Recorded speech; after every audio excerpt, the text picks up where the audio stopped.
The sun was beginning to set over the red dust plains of New Mexico when Dr. Marcus Hall pulled his jeep to a stop. He stepped out slowly, his boots crunching on the cracked earth, eyes fixed on the coordinates blinking on his satellite tracker. The desert was silent, too silent, as if nature itself had been holding its breath for centuries. A dry wind whistled past, carrying with it the scent of old bones and forgotten places. Marcus was a linguistic archaeologist with a reputation for chasing myths that others deemed ridiculous. His obsession was language, especially the ones that predated civilization, those few dead tongues that had no traceable origin, only rumors and warnings. He'd followed clues across the world, from Mesopotamian ruins to underground ossuaries in Rome, but nothing had prepared him for what he was about to find buried beneath this cursed ground. Accompanying him were 3 others.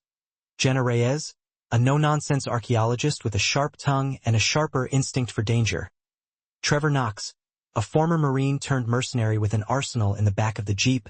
And Omar Lane, a conspiracy-loving tech expert who believed this mission could finally prove the existence of what he called pre-human civilizations. They camped a quarter-mile from the site, a jagged circle of stone jutting out from the sand, partially buried. The locals called it La Boca del Diablo, the devil's mouth. There were stories, of course, people disappearing, strange lights, a deep, vibrating hum heard only at night. None of it deterred Marcus. If anything, it fueled him. As night fell, they unearthed the structure. What lay beneath the sand was not a building, but a massive stone sarcophagus carved in the shape of an open mouth. Inside, at the base where the tongue should have been, was a book, bound in something that wasn't quite leather, pulsed faintly, like something alive. No pages, only a single, unbroken scroll that seemed to coil like muscle. Marcus reached for it. Jenna grabbed his wrist. "Don't, this isn't right." But he pulled free. "It's what we came for." As his fingers touched the book,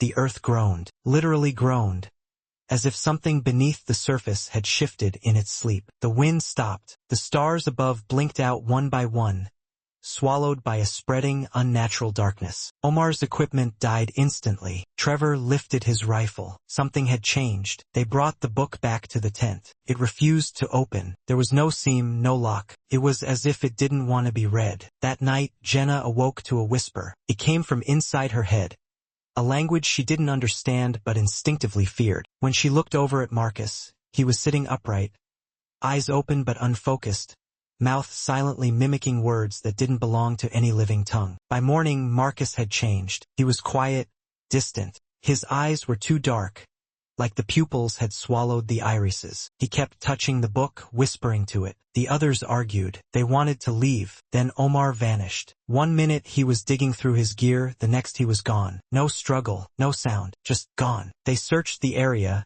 but there was no sign of him.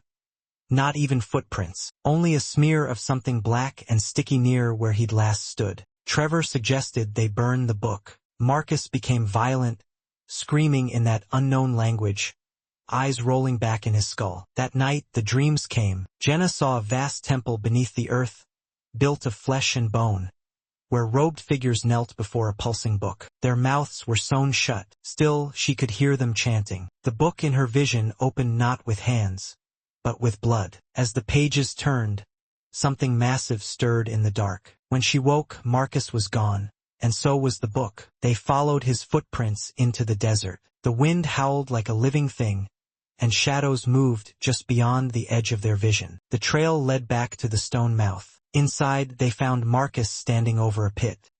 He had cut his own palm, dripping blood onto the book which now lay open on a stone pedestal. The pages turned on their own, curling like the gills of a breathing creature. As Jenna screamed his name, Marcus looked back at them. But it wasn't Marcus anymore. His face was shifting, stretching. His skin turned gray and tight, his mouth too wide, teeth like needles. He spoke, not with sound, but with force. The words slammed into their minds, collapsing thought, filling every corner of their brains with a dark command. Trevor opened fire. Bullets did nothing. The thing that had been Marcus turned and dove into the pit with the book, vanishing into the dark. The ground shook. A sound erupted from below, so deep it felt like their bones would shatter. They ran. Only Jenna made it back. She wandered out of the desert 3 days later, barefoot, bloodied, and speaking in tongues no one understood. She was taken to a psychiatric facility, where she remained silent for months. When she finally spoke, her voice wasn't hers. She said,